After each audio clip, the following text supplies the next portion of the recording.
Constantinople तुर्की का एक प्राचीन शहर है जिसे अब इस्तांबुल के नाम से जाना जाता है, जो पहली बार 7वीं शताब्दी ईसा पूर्व में बसाया गया था। कॉन्स्टेंटिनोपल यूरोप और एशिया के बीच अपने मशहूर भौगोलिक जगह और इसके बंदरगाह के लिए एक संपन्न बंदरगाह के रूप में विकसित हुआ। सन 330 ईस्वी में ये रोमन सम्राट कॉन्स्टेंटाइन का न्यू रोम नामी एक शहर बन गया, जो बेपनाह दौलत और शानदार आर्किटेक्ट का एक ईसाई शहर था। कॉन्स्टेंटिनोपल अगले 1100 सालों के लिए बाइजेंटीन साम्राज्य की राजधानी के रूप में खड़ा था। सन 1453 में ऑटोमन साम्राज्य के महमद सेकंड के जीते जाने तक 657 ईसा पूर्व में मेगारा के प्राचीन यूनानी शहर के शासक बाइजस ने बोस्फोरस के जलडमरू मध्य के पश्चिमी किनारे पर एक बस्ती बसाई, जिसने काला सागर और भूमध्य सागर को जोड़ा। गोल्डन हॉर्न के जरिए बनाए गए प्राचीन बंदरगाह के लिए बाइजेंटीन एक बड़े बंदरगाह के शहर में डेवलप हुआ। मौजूदा शताब्दियों में बाइजेंटीन फारसियों, एथेनियन, स्पार्टन्स और मैसेडोनियन के ज़रिए काबू किया गया था, क्योंकि वो इस शहर में हुकूमत के लिए थे। 196 ईस्वी के आसपास रोमन सम्राट सॉप्टिमियस सेवरस के ज़रिए शहर को तबाह कर दिया गया था, लेकिन बाद में फिर से बनाया गया था, जो कि बाइजेंटीन साम्राज्य में बच गए थे, जिसमें बाथ ऑफ ज़ैक्सिपस, हिप्पोड्रोम और एक हिफाजती दीवार शामिल थी। 324 ईस्वी में रोमन साम्राज्य के एकमात्र सम्राट बनने के लिए अपने प्रतिद्वंदी लिसिनियस को हराने के बाद कॉन्स्टेंटाइन फर्स्ट ने बाइजेंटीन में नोवा रोम नाम की एक नई राजधानी बनाने का फैसला किया। कॉन्स्टेंटीन ने पुराने बाइजेंटीन के शहर का विस्तार करने, इसे 14 टुकड़ों में अलग करने और एक नई बाहरी दीवारों को बनाने का काम किया। उन्होंने रईसों को अपनी तरफ किया और नई राजधानी में प्रदर्शन के लिए रोम से आर्किटेक्ट और जवाहरात को स्थानांतरित किया। इसके सीधे रास्ते सिकंदर महान और जूलियस सीजर जैसे महान शासकों की मूर्तियों के साथ साथ अपोलो के रूप में खुद कॉन्स्टेंटाइन की मूर्तियों से सजाए गए थे। सम्राट ने आवाम को मुफ्त खाना राशन देकर शहर को आबाद करने की भी मांग की। पहले से ही एक्वाडक्ट्स की फैसिलिटी के साथ उन्होंने बिनबर्डिक सिस्टर्न के काम से शहर को चौड़ा करने के माध्यम से पानी की पहुंच आसान की। 330 ईस्वी में कॉन्स्टेंटाइन ने उस शहर को बसाया कि जो प्राचीन दुनिया में कॉन्स्टेंटिनोपल के रूप में अपनी पहचान बनाएगा। लेकिन शहरों की रानी इस्तांबुल को अलग अलग नामों से भी जाना जाएगा। ये रोमन कानून के ज़रिए शासित होगा, ईसाई धर्म का पालन करेगा और ग्रीक को अपनी बोली के रूप में अपनाएगा। हालांकि ये यूरोप और एशिया में फैली अपनी अनूठी हालत के वजह से नस्लों और संस्कृतियों के पिघलने वाले बर्तन के रूप में काम करेगा। जस्टिनियान फर्स्ट, जिन्होंने 527 से 565 ईस्वी तक शासन किया, उन्होंने अपने शासनकाल की शुरुआत में नाइका विद्रोह का सामना किया और इस मौके का फ़ायदा शहर के व्यापक नवीनीकरण के लिए किया।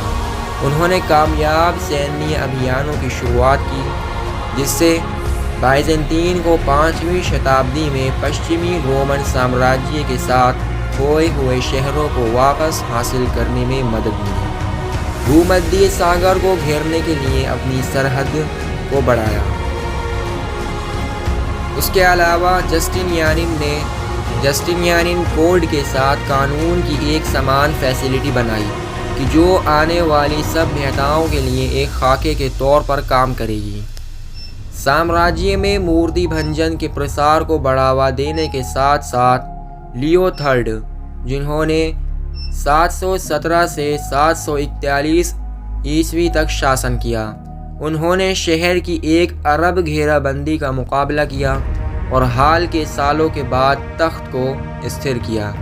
वो इसूरियन नस्ल के पहले सम्राट थे। इसी तरह बैसिल फर्स्ट, जिन्होंने 867 से 886 ईस्वी तक शासन किया, उन्होंने लॉन्च किया जो 2 शताब्दी लंबे मैसेडोनियन राजवंश बन गए।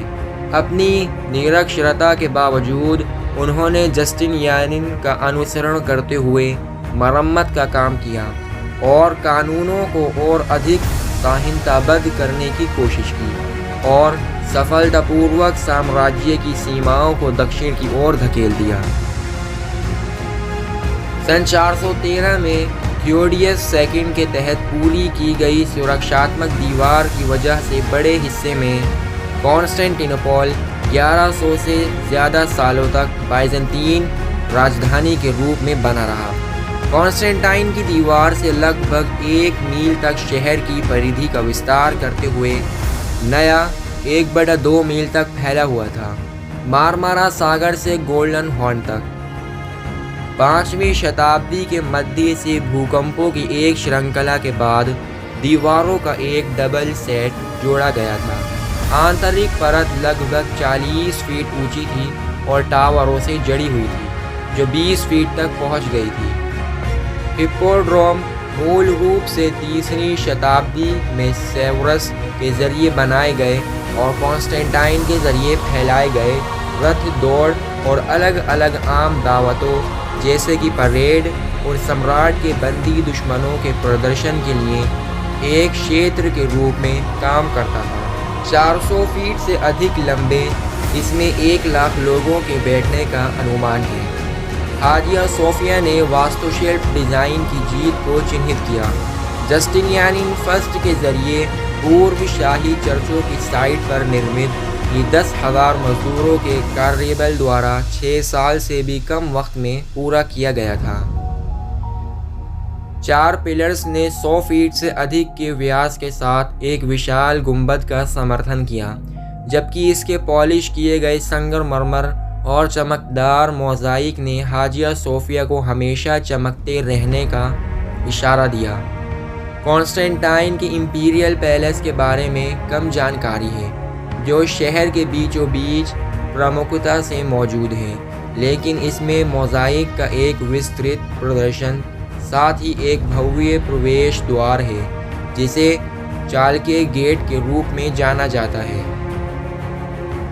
जबकि न्यू रोम की कॉन्स्टेंटाइन की स्थापना ईसाई धर्म को राज्य धर्म के रूप में इस्टेब्लिश करने की कोशिशों के साथ मेल खाती है। ये औपचारिक रूप से 379 में थियोडोसियस फर्स्ट के सत्ता में आने के बाद तक नहीं हुआ।